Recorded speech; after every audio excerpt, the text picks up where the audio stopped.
Hello.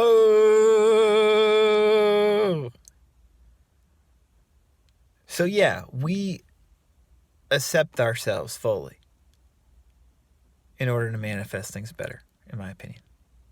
We don't deny what we're feeling. We don't deny it being there if it's there, right? This is so important. This is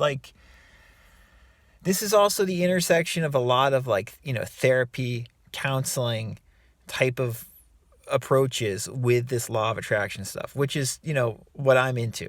I'm interested in the counseling aspect of this, obviously, which I also consider coaching because for law of assumption, law of attraction, we call it coaching. It's the same thing as counseling, basically. This idea of approaching how you feel and looking at how you feel and working through how you feel is a key part of doing this, in my opinion. And again, that is something that is obviously huge in therapy and in counseling. Okay. But we don't deny a feeling, we move through it. And to move through it, you don't necessarily have to just accept it and then let it go the way like that David Hawkins talks about. Like, you don't have to just surrender to it to let it go. You can also be very proactive in acknowledging how you feel, how you are, and accepting who you are. In other words, you can be like, you can talk out loud to yourself, as I often discuss and recommend, and you can be like, you can get angry at yourself. You can be like, what the fuck? Why am I acting this way? But even when you're angry at yourself and upset about how you are, you're still acknowledging that that is currently how you feel, right? It's not a denial. And it's not like a theoretical game in our mind about, oh, we're doing something wrong. I'm doing something wrong. I shouldn't feel this way. How am I going to be able to manifest what I want when I feel this way? People say I have to feel, abundant, and I don't feel abundant. I feel lackful.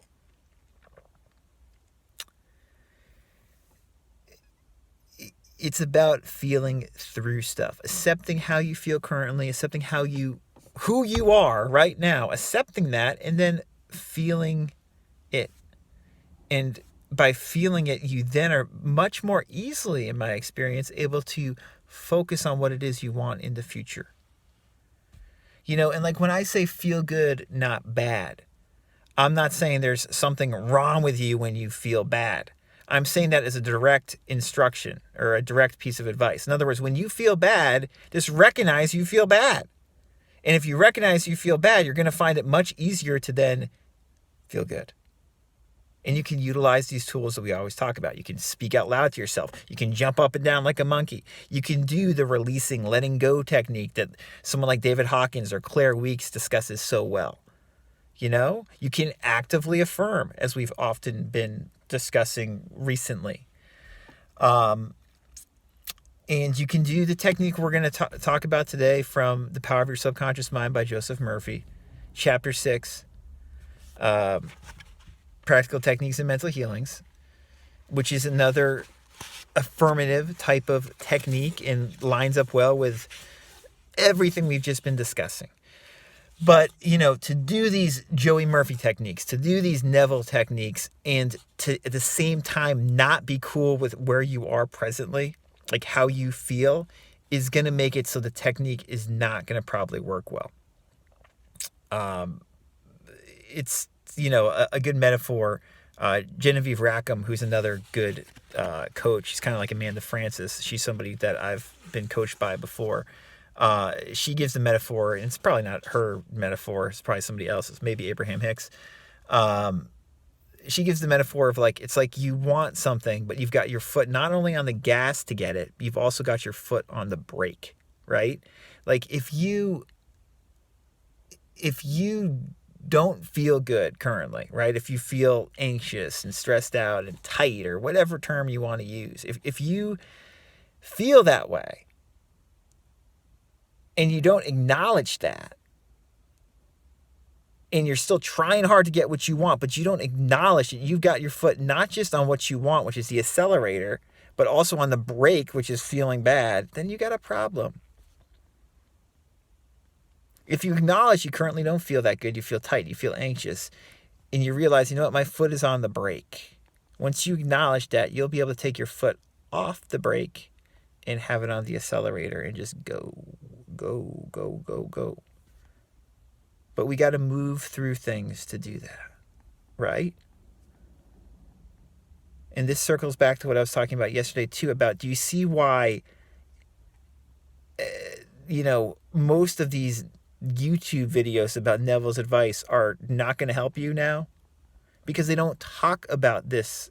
This is it. This is what really having your life get better is about, is feeling through where you currently are at to get where you want to go, right? If you want to look at it from a manifesting perspective. Do most of these YouTubers talking about Neville talk about this? Do they? I don't see it very often. It's like, you just do this one thing that, you can just deny that you feel like absolute shit right now, but in 12 seconds you're going to manifest whatever you want. And someone like Sammy Ingram, as great as her active affirming advice is, she gives a ton of terrible advice. I mean, that goes almost without saying. I alluded to that before. And it's because she just says actively affirm. That's great. But she doesn't really talk about all the shit that's going to come up. And that's cool if you can deal with the shit that's going to come up. But the reason that her advice doesn't work for a lot of us a lot of the time, and is not sustainable for most people, is because if you're actively affirming, just stating something over and over again throughout the day, guess what? You're probably going to feel like shit a lot of the time. And you got to actively affirm through that. Not always easy. Great technique if you're able to do that. And that, again, is what Sammy explained so well.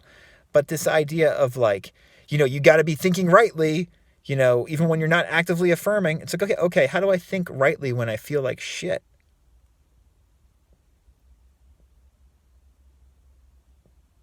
Genuine question. Work on moving through the shit. Work on acknowledging the shit's there. Work on being like, you know what? The reason I'm not going anywhere, even though my foot is on the accelerator is because I also have my foot on the brake at the same time. Maybe if I realize I feel like shit and just slowly take my foot off the brake and my foot's still on the accelerator, I start going somewhere. Embrace feeling like shit.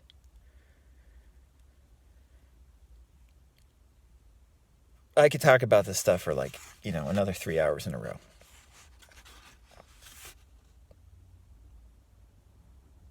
That's, when I'm coaching and counseling people, a lot of it is just that. Just me telling you, you're okay. You're okay. You feel like shit. There's nothing wrong with you. That's totally fine. Basically, everybody you ever meet is going to feel like shit some of the time. Maybe a lot of the time. How are you going to deal with that? It's not just switch into a happy... You feel like shit right now, just switch into a happy state where you're joyful and blissful all the time. Great, if you can do that. I've never met anybody in my life who can just do that. Just switch your state. Give me a fucking break. Not that easy. At least for virtually anybody I've ever met. I've met a lot of interesting people. Joey Murphy. Practical techniques and mental healings. These are when the techniques get really... I love all the techniques we're about to go over. Today's is the thank you technique. You've probably heard it before. Something like it. Both Neville and Murphy talk about it. Let's dive right into it. This is a great technique. Murphy writes, in the Bible, Paul recommends that we make known our requests with praise and thanksgiving. Some extraordinary results follow this simple method of prayer. The thankful heart is always close to the creative forces of the universe, causing countless blessings to flow toward it by the law of reciprocal relationship based on a cosmic law of action and reaction. Very beautiful. Again, all this law talk, just, as I said the other day, I think, when you hear the term law, look at it more as like guidance or a concept or a rule, not like a hard law. But that's beautiful, you know? The thankful heart is close to the creative forces of the universe, causing countless blessings. I love that. Murphy goes on to write, for instance, a father promises his son a car for graduation. The boy has not yet received the car, but he is very thankful and happy and is as joyous as though he had actually received the car.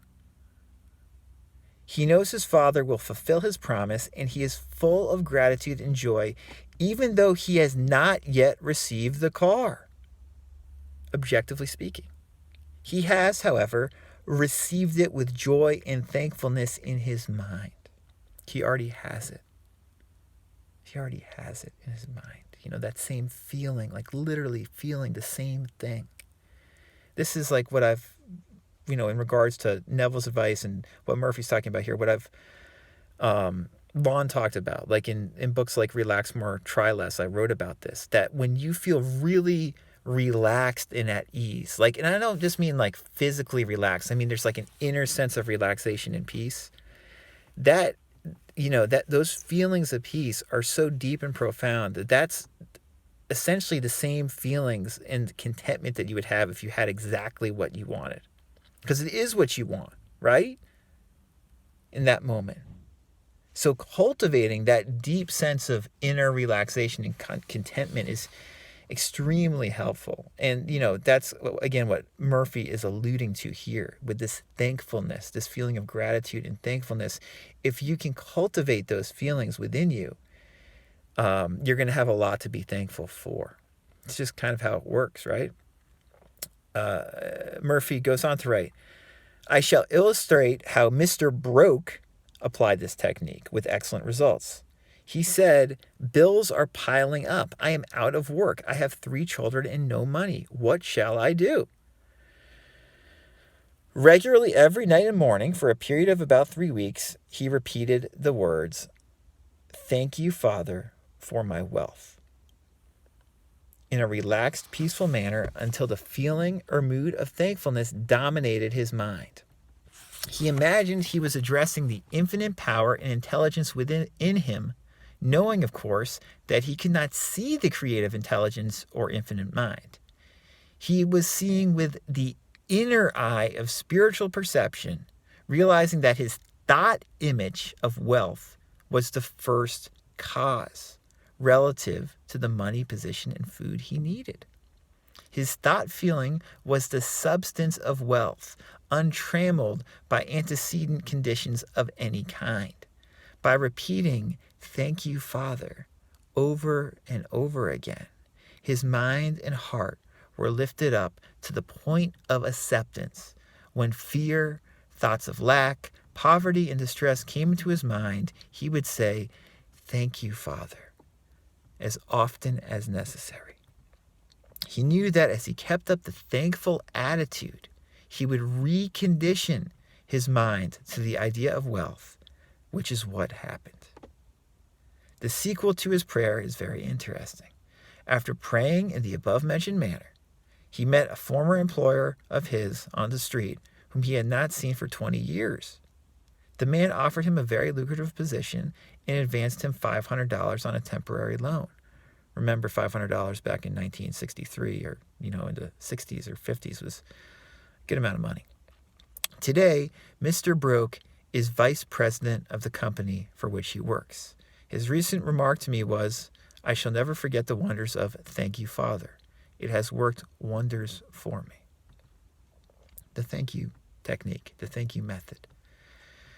Thank you, thank you, thank you, thank you. If you just affirm something like that, thank you, Father for my wealth. Thank you, Father, for our blessings. Thank you, Father, for our health. Whatever, statement of thankfulness you want to use, or even just the words thank you. Affirming that can be very, very powerful, as you see here. And it helps us, again, move through uncomfortable feelings, feeling quote unquote bad. Helps us move through feeling bad to feeling aligned, feeling relaxed, feeling gratitude right now, feeling good.